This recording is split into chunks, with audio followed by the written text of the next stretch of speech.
الرجيم. بسم الله الرحمن الرحيم. الحمد لله الذي هدانا لهذا وما كنا لنهتدي لولا أن هدانا الله. الصلاة والسلام والتحية والإكرام على عبده ورسوله ونبيه وأمينه ونبيه وصفيه وصحبته وخاصته وخالصته وخيرته من خلقه سيدنا ومولانا ومقتدانا أبي القاسم المصطفى محمد اللهم صل على محمد. الصلاة والسلام على أهل بيته الأطهرين الأطهرين المنتخبين المنتجبين المظلومين المعصومين الأئمة الميامين الذين أذهب الله عنهم الرجس وطهرهم تطهيرا. صل على ولا سيما الزهراء بقية الله في الآخرين روحي وأرواح العالمين بتراب مقدمه الفداء اللعنة الدائمة والأبدية على أعدائهم أجمعين. أما بعد فقد قال الله الحكيم في ذكره الكريم وما خلقت الجن والإنس إلا ليعبدون.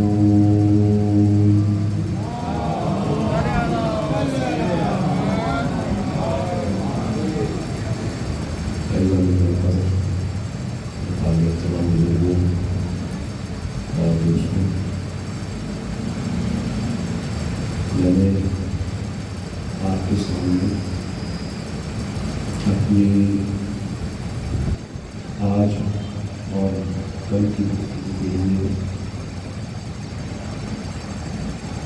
جس آیت کو منوانے میں سلمان کلام قرار دیا یہ سورہ مبارکہ زاریات کی 56ویں آیت ہے اور یہ قرآن مجید کی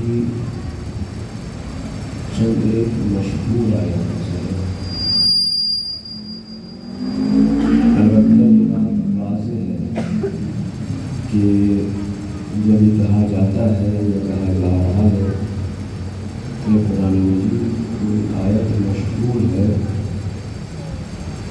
تو اس کا مطلب یہ نہیں ہے کہ سب لوگ اس سے واقف ہیں، سب لوگ اس آیت کو سنتے رہتے ہوں، سب لوگ اس آیت کو جانتے ہوں، سب لوگوں کو وہ آیت یاد ہو، یا حتیٰ سب مسلمانوں کو اس آیت کا مضمون ان کے ذہن میں ہر وقت حاضر رہتا ہے. مشہور ہونے کا مطلب یہ نہیں ہے. خاص طور پر جب مجلس میں ذکر کیا جا رہا ہے کہ یہ قرآن مجید کی مشہور آیت میں سے ہے تو ممکن ہے کہ کچھ آیات اس طرح کی ہوں کہ جو تمام مسلمان لوگوں کے درمیان شہرت رکھتی ہیں. مثلاً سورہ اخلاص، سورہ توحید وغیرہ یا سورہ کوثر، اِنَّا أَعْطَيْنَاكَ الْكَوْثَرَ. یہ اس طرح کی آیات چھوٹے چھوٹے سورہ ہیں یا معوذتین، اعوذ برب الفلق، اعوذ برب الناس، یہ دو سورے اس طرح کی سورج ہے جو آیات ہے وہ ممکن ہے کہ تمام مسلمانوں کے اندر مشہور ہو، لیکن بعض آیتیں قرآن مجید کی ایسی ہیں کہ وہ تمام مسلمانوں کے اندر مشہور ہے۔ مثلاً آپ کسی مسلمان سے جا کر پوچھیے کہ قرآن مجید میں آیا ہدایت کیا ہے، آپ کسی سے جا کر پوچھیے کہ قرآن مجید میں آیا مودت کہاں ہے، یا آپ کسی سے جا کر پوچھیے کہ قرآن مجید میں آیا مباہلہ کون سی آیت ہے، اور اس طرح کی دیگر آیت نجوہ کون سی آیت ہے۔ یہ ساری کی ساری آیات مسلمانوں کے اندر مشہور نہیں ہے، لیکن مسلمانوں کا ایک خاص گروہ ہے جو کہ ان آیات سے خاص طور پر واقفیت رکھتا ہے۔ اور یہ کس وجہ سے ہے؟ مثلا یہ وہ لوگ ہیں کہ جنہوں نے اپنے آپ کو اہل بیت سے خاص طریقے سے جوڑا ہوا ہے۔ یہ بات میں کیوں کہہ رہا ہوں کہ اہل بیت سے اپنے آپ کو خاص طریقے سے جوڑا ہوا ہے؟ آپ دیکھیے مسلمانوں میں جتنے بھی گروہ ہیں، مسلمانوں کی بات کر رہا ہوں، ناصبی کی بات نہیں کر رہا، جتنے بھی گروہ ہیں مسلمانوں کے، آپ ان سب سے پوچھیے، وہ سب کے سب آپ کے سامنے اس بات کے اقرار کریں گے کہ وہ آل رسول سے محبت کرتے ہیں۔ آل رسول سے محبت کرنا ان کے ایمان کا حصہ ہے۔ اگر آل رسول سے محبت نہ کریں تو ان کا ایمان ہی کامل نہیں ہوگا، وہ ایماندار ہی نہیں ہوں گے۔ ان لوگوں نے اپنے آپ کو آل رسول سے جوڑا، لیکن ایک خاص طریقے سے نہیں جوڑا، جبکہ ان کے مقابلے میں آپ ایک اور گروہ کو دیکھیں گے کہ اس نے اپنے آپ کو آل رسول سے جوڑا، اور نہ صرف یہ محبت کا زبان سے اقرار کیا، بلکہ سال بھر میں کچھ خاص دنوں کو خاص طور پر آل رسول کے غم سے مختص کر دیا۔ اور یہ جو آل رسول کے غم سے مختص ہے یہ بھی ان سے مخصوص نہیں ہے۔ آپ دیکھیے ہمیں کیا کہا جاتا ہے؟ شیعہ اثنا عشری۔ شیعہ اثنا عشری یعنی کیا؟ یعنی 12 امامی شیعہ۔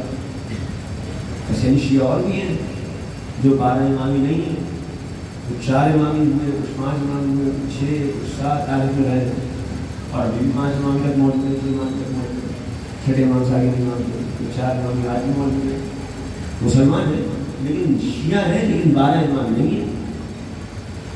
ایک خاص گروہ ہے یہ شیعہ 12 امامی کا کہ جس نے اپنے آپ کو 2 مہینہ 8 دن یا 1 مہینہ یا اس 40 دن سے شہداء کے غم میں اپنے آپ کو مصروف کر لیا بتا دیں، اور اس کا خاص طریقہ کار بنایا ہے۔ اور طریقہ کار کیا ہے؟ طریقہ کار یہ کہ سب مل کر بیٹھتے ہیں ایک جگہ پر، ایک ذاکر آتا ہے، وہ ممبر پر بیٹھ کر کچھ باتیں بیان کرتا ہے، اور جب وہ باتیں بیان کرتا ہے تو وہ صرف سورہ توحید اور سورہ کوثر نہیں پڑھتا، وہ پھر امام حسین کے صدقے میں قرآن مجید کی بقیہ آیات کو ان لوگوں کے سامنے لا کر پیش کرتا ہے۔ اب ان میں کچھ آیتیں بار بار تکرار ہوتی ہیں، آیہ ولایت تکرار ہوگی بار بار، آیہ مباہلہ تکرار ہوگی بار بار، آیہ مودت تکرار ہوگی بار بار، دیگر اور اس طرح کی دیگر آیات بھی تکرار ہوگی بار بار۔ اچھا، یہ شیعہ اثنا عشری میں ہی یہ وہ لوگ ہیں جو معمولاً جتنا ہو سکتا ہے اتنا پریکٹس میں شکر کرتے ہیں، لیکن بعض لوگ ہوتے ہیں جو مجلسی کہلاتے ہیں۔ یعنی کیا؟ یعنی کہ پوری کوشش یہ ہوتی ہے کہ کوئی فرش ادب اس سے قضا نہ ہونے پائے۔ کیوں؟ کیونکہ وہ فطری پیاس جو پروردگار نے ان کے وجود میں رکھتی ہے علم کی، ان کو معلوم ہے کہ یہ علم کی پیاس اگر کہیں سے بجھے گی تو باب مدینہ العلم کے در سے ملے گی۔ لہٰذا اب کوئی آدمی اگر اس ممبر پر آ کر مدینہ العلم اور باب مدینہ العلم کی بات کو پہنچا رہا ہے، یعنی وہ میری روح روح کو غذا فراہم کر رہا ہے. سبحان اللہ. اب جب یہ آدمی آ کر مسجد میں جس میں بیٹھتا ہے تو بہت ساری ایسی آیتیں جو کہ مثلاً نہ کہ آیت یعنی نہ صرف آیت مودت نہیں ہے بلکہ آیت ولایت بھی نہیں ہے اور دیگر آیت موبائل اور اس طرح کی دیگر آیات بھی نہیں ہے اور بہت ساری آیتیں ہیں جو آدمی اس منبر سے سنتا ہے اس کے لیے وہ آیتیں مشہور ہو جاتی ہیں. لہٰذا جب میں نے کہا کہ یہ قرآن مجید کی مشہور آیتوں میں سے ہے تو یہ مشہور آیت ان آیتوں میں سے ہے کیونکہ شاید ہر فرش میں آنے والا بھی اس سے واقف نہیں ہوتا. غرض قرآن مجید کی مشہور آیتوں میں سے ایک آیت چھوٹی سی آیت لیکن بہت پر اہمیت, بہت انسان کی زندگی کے لیے سازگار, انسان کو کسی خاص ٹریک پر چلانے کے لیے ایک ایسا جذبہ فراہم کرنے والی آیت کہ اس کی وجہ سے انسان اپنی پوری کی پوری زندگی کامیابی کے ساتھ گزارتا ہے. یہ آیت کیا ہے؟ سورہ ذاریات کی 56 آیت. کیا ارشاد فرمایا پروردگار نے؟ وَمَا خَلَقْتُ الْجِنَّ وَالْإِنسَ إِلَّا لِيَعْبُدُونِ. میں نے تو انسانوں اور جنوں کو خلق ہی نہیں کیا مگر اس لیے کہ وہ میری عبادت ہے. اب یہاں پر انسان غلط ہے آیت کے اوپر, ایسی بات ہے کلام میرا کلام تو نہیں, کلام مختصر انسان کا کلام تو نہیں, کلام خالق کلام کا کلام ہے. اور وہاں پر جو کچھ بھی اسلوب اور جو طریقہ کار اختیار کیا جا رہا ہے بات کو بیان کرنے کے لیے اس پر ٹھہرنا چاہیے, سوچنا چاہیے. پروردگار عالم کیا کہہ رہے ہیں؟ انسانوں اور جنوں کو میں نے خلق کیا. آپ دیکھیں گے قرآن مجید میں بھی بات کرنے پر اس کا ملتا ہے کہ ہم نے خلق کیا. پروردگار عالم کہ ہم نے خلق کیا, ہم نے اس چیز کو انشاء کیا, ہم نے فلاں کام کیا. یہ ہم کی جب بات کی جاتی ہے اور میں کی جب بات کی جاتی ہے, ہم کی بات ہمارے کب کی جاتی ہے؟ ہمارے اگر کوئی آدمی لکھنؤ کا رہنے والا ہوگا ہم اکیلا ہوگا لیکن تب بھی گئے گا ہم.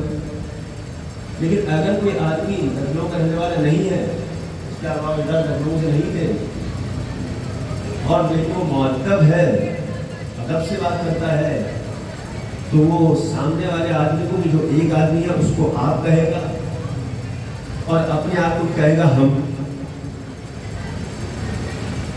مثلا یہ امام باقر, اس امام باقر کے متوجہ آدمی نے کچھ گھرانا تھا. آپ دیکھیے کسی جگہ پر کسی مسجد امام باقر میں کوئی ایسا آدمی جو اس جگہ کا ذمہ دار ہے. ہمارے یہاں اگر وہ آدمی متقی ہوگا, اگر متقی کا لفظ جان بوجھ کر استعمال کرو ورنہ خاص تقوی کے خاص معنی میں مراد نہیں ہے, دیندار آدمی ہوگا, وہ جب بھی کوئی کام کرے گا مسجد کے اندر امام بارگاہ کے اندر تو وہ آ کر فوراً لوگوں کے سامنے یہ نہیں کہے گا میں نے یہ کیا, میں نے وہ کیا, میں نے اس مسجد کو بنا دیا, میں نے اس امام بارگاہ کو بنا دیا, میں نے یہ کام کر دیا, میں نے فرش بچھا دیا. میں نے نہیں, ہم نے یہ کام کر دیا, ہم نے مسجد کو تعمیر کرایا, ہم نے امام بارگاہ کو بنایا. لفظ متقی میں نے خاص وجہ سے استعمال کیا. قرآن مجید میں ساتھ ہونا ہے کہ المسجد اسس علی التقویٰ, مسجد کی بنیاد تقویٰ پر رکھی جاتی ہے. لہٰذا جو چلانے والا ہونا چاہیے متقی ہونا چاہیے, جو متولی ہو جو خادم ہو وہ متقی ہونا چاہیے. میں اس لیے خاص طور پر استعمال کرتا ہوں. کیا کہتا ہم نے یہ کام کیا, کیوں ہم نے یہ کام کیا, کیوں کہتا ہم نے, میں تو آپ لوگوں کی خدمت میں, میں تو فرش اثر پر آنے والے عزاداروں کا خادم ہوں, میں ان کی مدد سے اس فرش اعضاء کو بچھاتا ہوں. وہ گویا میں یہ کام تنہا نہیں کر رہا, کوئی مسجد کا متولی ہے, مسجد کا خادم ہے, تو یہ نہیں کہے گا میں نے یہ کام کیا, کہے گا ہم نے اس مسجد کو اس طرح سے بنوایا.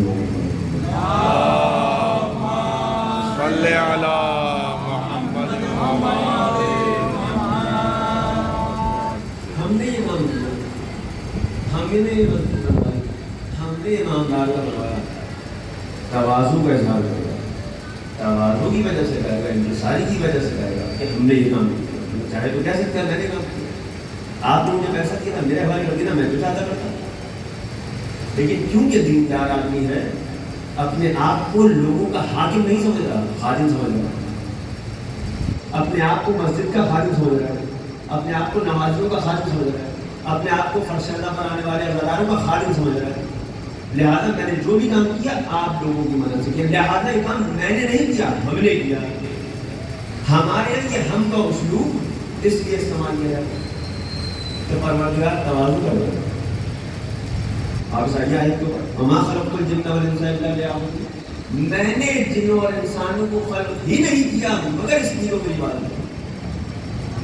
جہاں پروردگار کہہ رہا ہے مثلاً ثم انشأناه خلقا آخر، شاید آج یہ آخر میں اگر یہ آیت آئی تھی سورہ مومنون کی، ثم انشأناه خلقا آخر، ہم نے اس انسان کو ایک اور خلقت دی، ایک اور دفعہ اس کو خلق کیا۔ پروردگار عالم شاہ فرماتا ہے ہم نے خلق کیا، انشأنا انشاء نہیں میں نے خلق کیا، انشأنا یعنی ہم نے خلق کیا۔ انکساری کرتا ہے پروردگار سورہ زاریات کی 56ویں آیت میں وما خلقت الجن والانس، سورہ مومنون کی آیت میں انکساری کرتا ہے، انکساری کا سوال ہی پیدا نہیں ہوتا، کسی حقیقت کو بیان کرنا چاہتا ہے، واہ، کسی حقیقت کو بیان کرنا چاہتا ہے۔ بس پروردگار کسی خلقت کے فعل میں کچھ اور لوگ ہیں کہ پروردگار جب ان کو ملاحظہ کرتا ہے تو کہتا ہے کہ ہم نے خلق کیا، لیکن جب انسان کی منزلت کو پہچاننا چاہا، انسان کی حقیقت کو پہچاننا چاہا تو اس کو اپنے آپ سے جوڑ دیا۔ یعنی کیا دیکھو تمہارا پروردگار کتنا بلند ہے، وہ بلند و اعلیٰ و عظیم پروردگار کہہ رہا ہے کہ میں نے تمہیں خود خلق کیا ہے۔ اپنے آپ کو ہلکا مت جاننا، کسی انسان کی مخلوق نہیں ہو خالی، کہ کسی انسان کی وجہ سے تم اس دنیا میں آ رہے ہو تو کہو کہ وہ میرے خالق ہیں، نہیں، وہ تمہارے خالق نہیں ہے۔ وما خلقت الجن والانس، میں نے خلق نہیں کیا انسانوں کو، یعنی تم اتنے بلند ہو، اتنے بلند ہو، اتنے بلند ہو کہ میں نے تمہیں اس قابل جانا کہ تمہیں اپنے آپ سے جوڑ دوں، تمہیں اپنے آپ سے نسبت دے دوں، کی نسبت نہیں ہے۔ آپ مجھے بتائیے یہ کپڑا کپاس کے پھول میں تھا نہیں تھا؟ کپاس یہ کاٹن، ہر کپڑے کو آپ نے کیا لا کر علم بنا دیا، علم کا ٹھہرا نہیں، ایک نسبت اس کو حاصل ہو گئی۔ پھول تھا کپاس کا، دیکھنے میں خوبصورت لگ رہا تھا لیکن احترام نہیں ہوتا تھا۔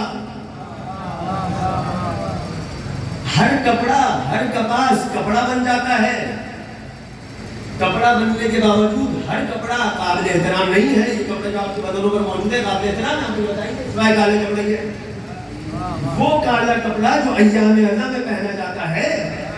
اور یہ بات میں نہیں کہتا، یہ نہیں کہیے کہ سوچیں کہ خدا نخواستہ میں کوئی خطابت میں آپ کو خوش کرنے کی بات کر رہا ہوں۔ مرحوم آیت اللہ علماء سید مرشی نجفی فرماتے ہیں جب وفات ہو گئی، یعنی وفات سے پہلے وصیت کی چند ایک باتوں کی، عجیب و غریب وصیتیں، انسان پڑھے علماء کی وصیتیں، سید الشہداء کے بارے میں، سید الشہداء سے جڑی ہوئی چیزوں کے بارے میں انسان پڑھے، اس کی عقل دم رہ جاتی ہے۔ میں آپ کو ممکن آپ کے سامنے کچھ دیر میں عرض کروں گا، ایک بار واقعہ آیت اللہ مرشی نجفی فرماتے وصیت لکھی، وصیت کیا لکھی؟ میں مر جاؤں میری قبر میں یہ خاک شفا رکھنا، یہ سجدہ گاہ، کیوں؟ میں نے اس خاک شفا پر سالوں نماز شب پڑھی، میں مر جاؤں میرے ساتھ وہ کالے کپڑے رکھ دینا جن کو پہن کر میں حسین پر روتا تھا۔ فقیہ، مجتہد، متقی، مرجع تقلید، نائب امام، سارے کے سارے اوصاف، سارے کے سارے ٹائٹلز لیا ہوا ہے، لیکن پروردگار کی بارگاہ میں جب جا رہا ہے تو اگر کچھ آسرا ہے تو اسی فرش اعلیٰ کا۔ اور اس سے بڑھ کر آپ کے سامنے بیان کروں، انہوں نے ہی بیان کیا، لکھا اپنے وصیت نامے میں کہ جب میں مر جاؤں تو میرے مرنے کے بعد مجھے جب غسل و کفن دے دو، میرے جنازے کو میرے امام بارگاہ کے ممبر کے نزدیک لا کر رکھنا اور میرے جنازے کو اس سے باندھ دینا، رات بھر اسی طرح میں حسین کے ممبر سے جڑا رہا ہوں۔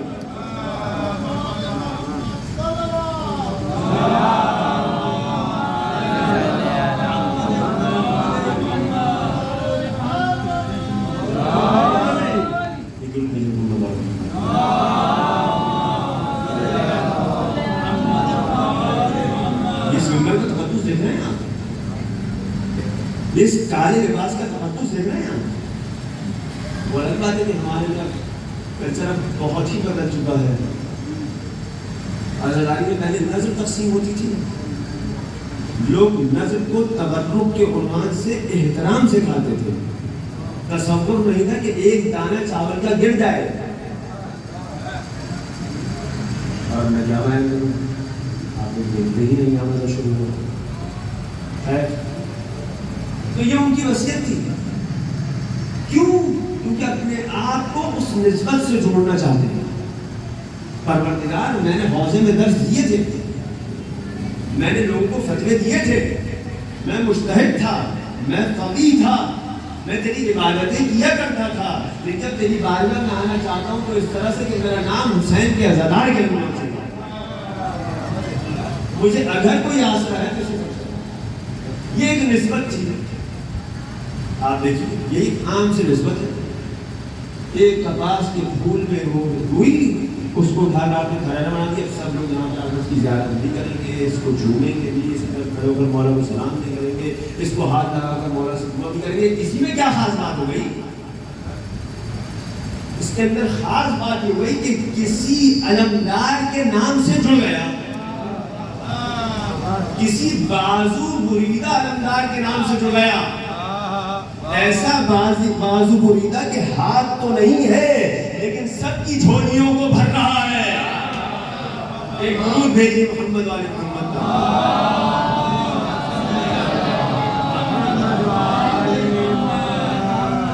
یہاں پہ دیکھا ایک نسبت کتنی اہمیت کی حامل ہے، ایک نسبت کیسے مقدس کر دیتی ہے کسی چیز کو۔ کعبہ آپ کا بھی گھر ہے، میرا بھی گھر ہے، آپ کا گھر قابل احترام ہے، میرا گھر قابل احترام ہے، لوگ چلتے پھرتے کہ اس کی دیواروں کو چومتے ہیں؟ نہیں۔ آپ اپنے گھر توڑیے بنائیے، کوئی کچھ نہیں کہے گا۔ کعبہ 4 دیواریں، کیوں؟ بیت اللہ، اللہ کا گھر ہے۔ اچھا، آپ اپنے گھر میں تو رہتے بھی ہیں، ہمارا پروردگار رہتا ہے، پروردگار سوتا ہے وہاں پر، معاذ اللہ، خاک مدن اس طرح پاکستان اس طرح استعمال کرتا ہوں، میرا دفاع استعمال کرتا ہوں، تو پروردگار رہتا ہے نہیں۔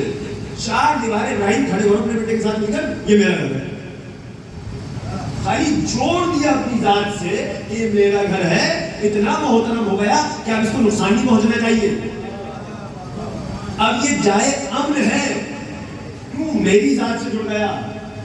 کوئی ایک کسی کیڑے کو بھی مت مارنا، اگر مار دیا تو کفارہ دینا پڑے گا، کیوں؟ پروردگار کی ذات سے جڑ گیا ہے۔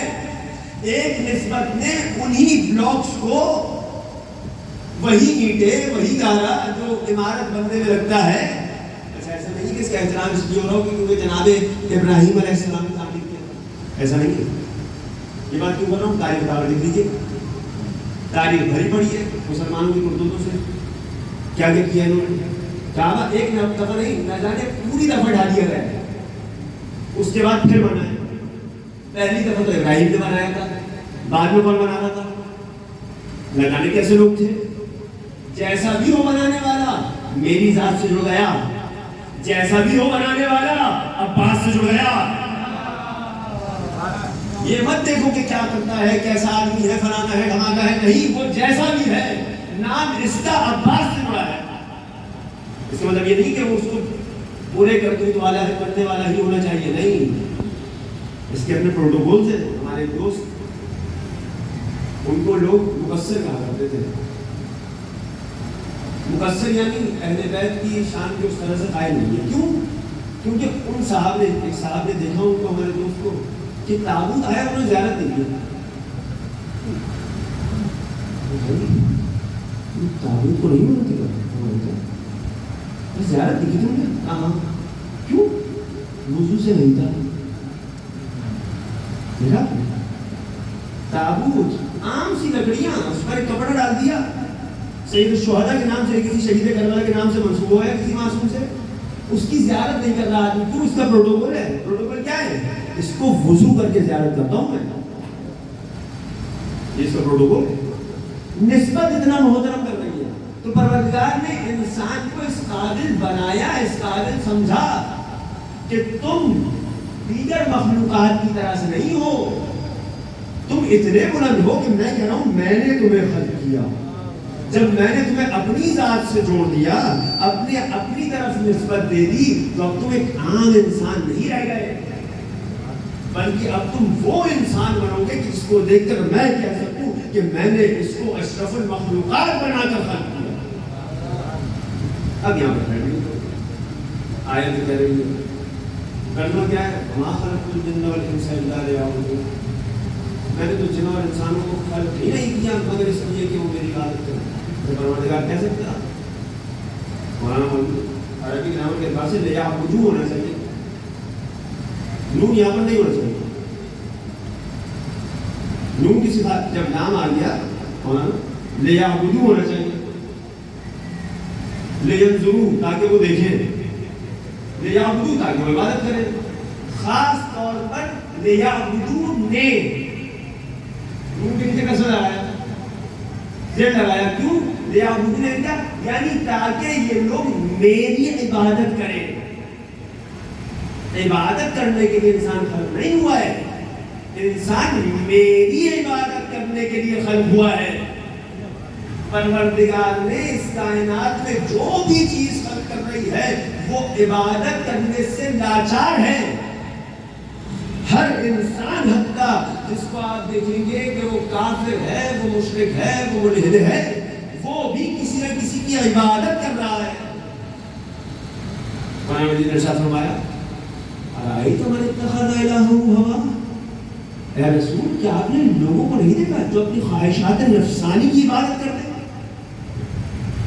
یہ کون لوگ ہیں؟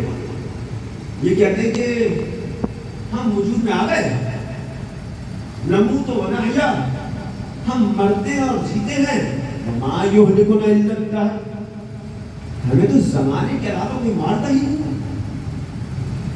دہر اسی لیے دہری کہلاتے ہیں، خدا کا انکار کرتے ہیں، وہ دہری اسی لیے کہلاتے ہیں. کہتے ہیں آپ کو کس نے قتل کیا، کس نے مارا، کس نے زندگی دی، زمانہ یہ کرتا ہے. وقت کی سائیکل ہے جو انسان کو زندہ کرتی ہے، وجود میں لے کر آتی ہے، اس کو مار دیتی ہے. اس لیے دہری کہلاتے ہیں. یہ لوگ اس بات کا اقرار کیا. وما یہلکنا الا الدہر. یہ لوگ بھی ایسا نہیں ہے کسی کی عبادت نہیں کرتے. جو ہر انسان جو کہہ رہا ہے کہ میں کسی کی عبادت نہیں کرتا، وہ درواقع اپنے نفس کی عبادت کر رہا ہے. اس کا معبود اس کا اپنا نفس ہے، اس کی اپنی خواہشات ہے. ممکن ہے خدا کے عنوان سے کسی ذات کی پرستش نہ کر رہا ہو، کسی بت کے سامنے سر کو نہ جھکا رہا ہو، کسی اور چیز کے سامنے سجدہ ریز نہ ہو رہا ہو، لیکن یہی کام جو یہ کر رہا ہے کہ اپنی خواہشات نفسانی کی آنکھیں بند کر کے پیروی کر رہا ہے. گویا نہیں، اس کا معبود اس کا نفس ہے. بس عبادت سے تم خالی نہیں ہو. عبادت تو ہے، عبادت تو تمہاری حقیقت کے ساتھ رکھی ہوئی ہے، تمہارے وجود کے اندر رکھی ہوئی ہے. عبادت تو کرو گے، لہٰذا میں تمہیں عبادت کے لیے خلق نہیں کر رہا. اے انسان کی جس کو میں نے خلق کیا ہے وہ اس لیے خلق کیا ہے کہ وہ میری عبادت کرے. اب یہاں پر عبادت کے معنی بہت ہے. اگر میں ابھی ویسے یہاں پر شروع کروں یہاں کی بات بیچ میں رہی، اس لیے میں مناسب سمجھتا ہوں کہ بات نہیں کروں گے ان شاء اللہ اپنی مفہوم ہے. یہ عبادت کا مرحلہ ظاہری طور پر انسان سمجھتے ہیں کہ بہت واضح سے عبادت کرتے ہیں. آپ کو عبادت کروانی ہے، نماز پڑھتے ہیں، 17 رکعت نماز، 17 منٹ نماز، 30 دن روزہ رکھتے ہیں، مدر مار کے حج واجب ہو گیا، 15 20 30 40 45 دن رہا کر بھج کر جا کر زندگی میں ایک دفعہ ہر سال نہیں آنا ایک دفعہ کر جا رہے بات پڑھ لی کوئی آدمی روایت کے جانے والا ہے تو 2 مہینہ 8 دن میں ہر روز فرش شہزہ پڑھ جاتا ہوں ہو گئی بات اب یہاں پر ضروری ہے کہ انسان سمجھے کہ پروردگار کیوں کہہ رہا ہے کہ میں نے اس انسان کو اپنی عبادت کے لیے خلق کیا اگر اپنی عبادت کے لیے خلق کیا تو ہم کو وہ کام کرنا ہے اور ظاہراً مجھ جیسے انسان جب اپنے آپ کو دیکھتا ہے تو وہ تو اپنے آپ کو سمجھنے پر نہیں پاتا ہے کہ پروردگار کی بارگاہ میں جا کر ہم کیسے اپنا سر اٹھا کر کے پروردگار دیکھ کے سامنے یہ نکل آ رہا ہے آپ مجھے بتائیے وہ لوگ سارے محترم مخلص ہیں اہل بیت کی غلامی میں اپنی زندگی میں صرف کیے ہوئے ہیں لیکن سارے لوگ تمام احترام کے ساتھ اپنی زندگی کی تمام ضرورتوں کے ساتھ آپ یہ بتائیے جتنا آپ نے ذریعہ کیا آپ سے خاص طور سے کہہ رہا ہوں کہ میری زندگی میں چیز کم ہے باقی لوگوں کی زندگی میں جتنا ذریعہ کیا سید شہداء کا پڑھنے والی ایک مصیبت کا ذرا سا حق ادا کر سکتے ہیں ذرا سا ادا ہو سکتا یقیناً نہیں ہو سکتا میں پروردگار کے سامنے پوری زندگی سجدہ شکر گزار دوں میں پروردگار کی ایک نعمت کا شکر ادا کر سکتا ہوں کہ سانس ایک دفعہ آئی اور واپس نہیں ہر سانس پہ 2 شکر بنتے ہیں خود شکر کرنے میں اس پروردگار کا محتاج ہوں پروردگار بیٹا میں تجھ سے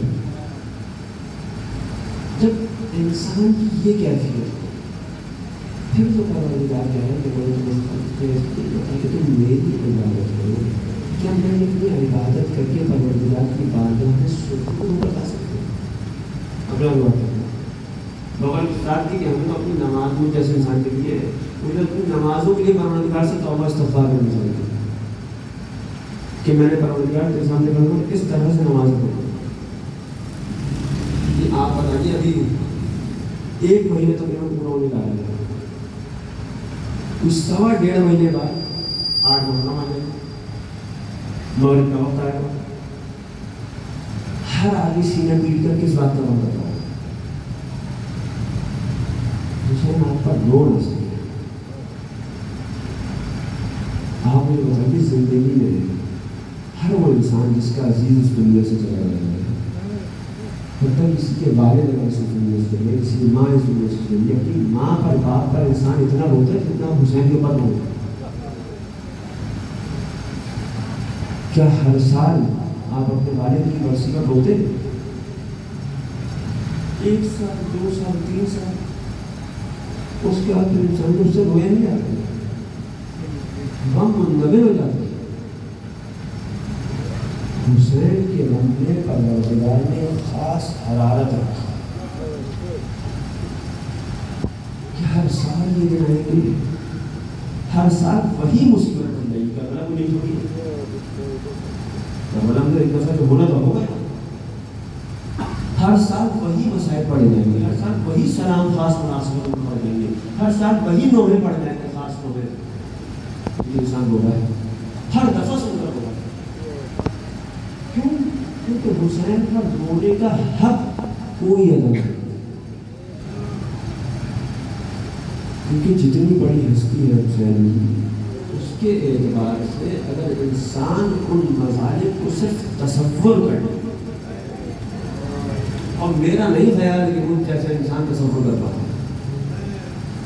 آپ مجھے بتائیے ہم اور آپ ان دنوں میں صحیح سے نا آرام سے صحیح سے زندگی گزرتی ہمارے گھر والے آرام سے سکون سے ہمارے گھر کی ناموس سکون سے گھر میں گھر سے باہر جاتی چادروں کے ساتھ جاتی ہے کسی کو خطرہ تو نہیں ہے مجھ جیسے آدمی کی ناموس کا یہ احترام کیا جائے گا اور سید سجاد کی ناموس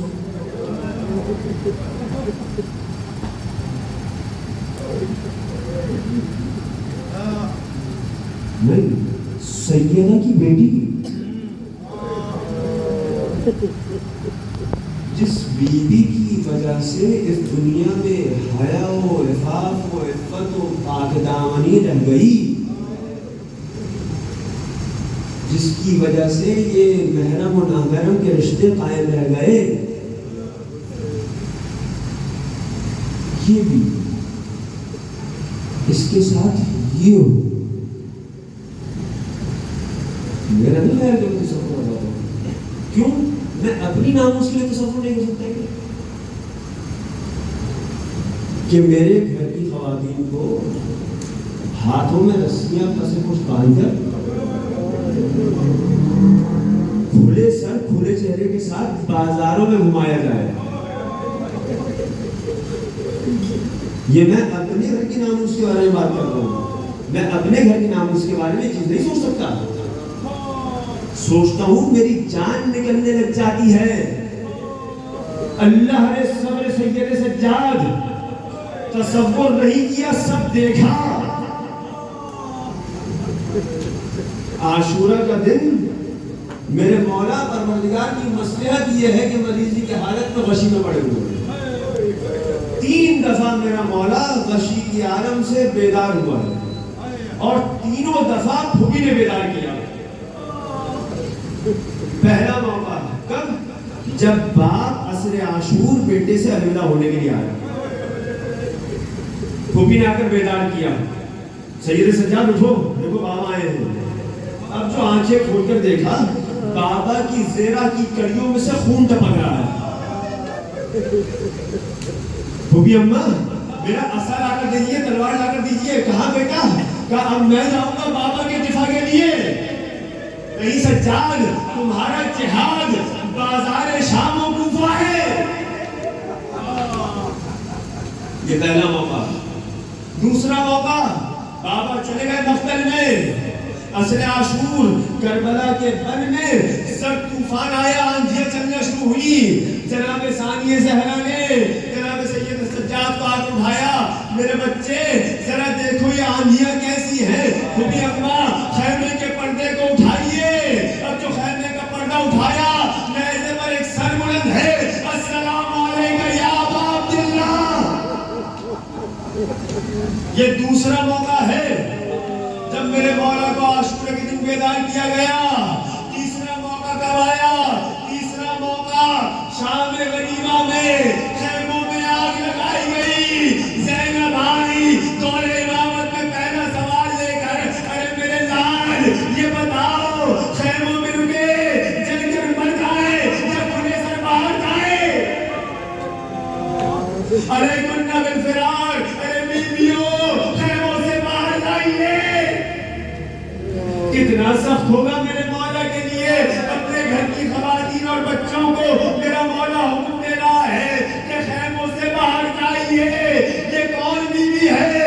ارے ہاں یہ وہی زینب ہے کہ جب مدینے میں اپنی ماں کی قبر کی زیارت کے لیے جانا چاہتی تھی، رات کے پہر میں جوانان بنی ہاشم گھیر کر لے کر جایا کرتے تھے.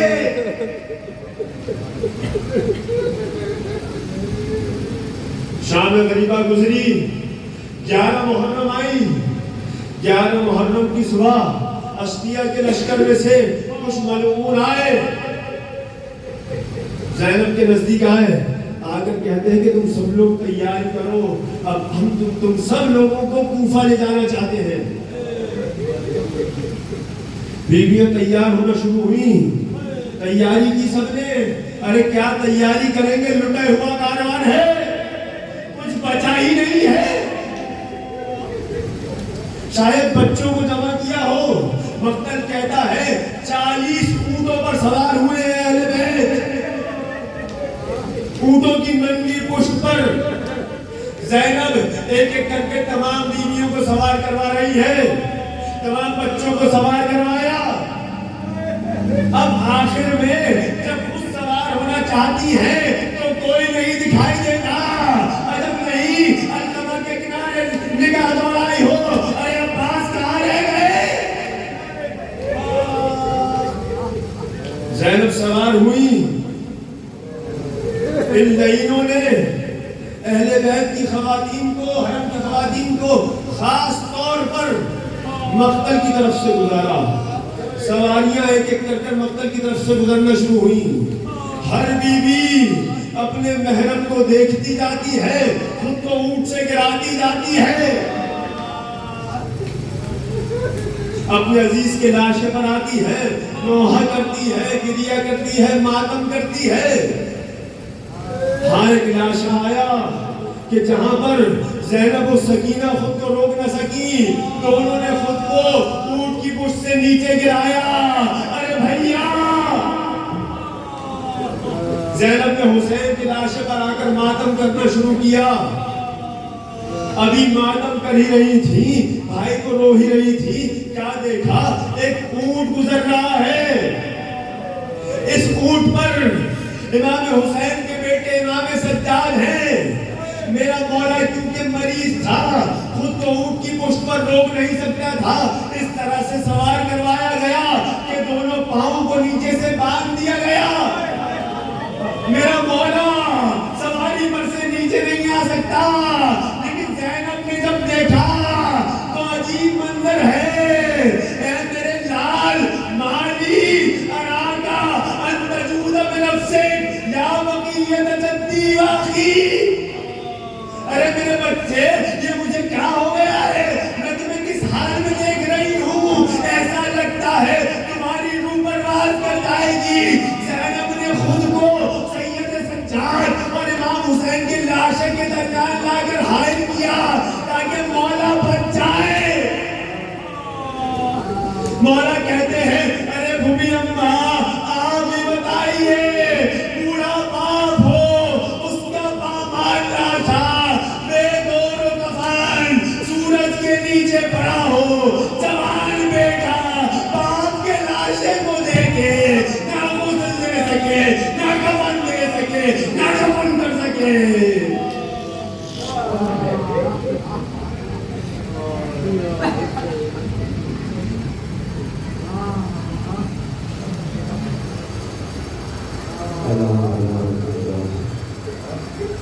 اللہ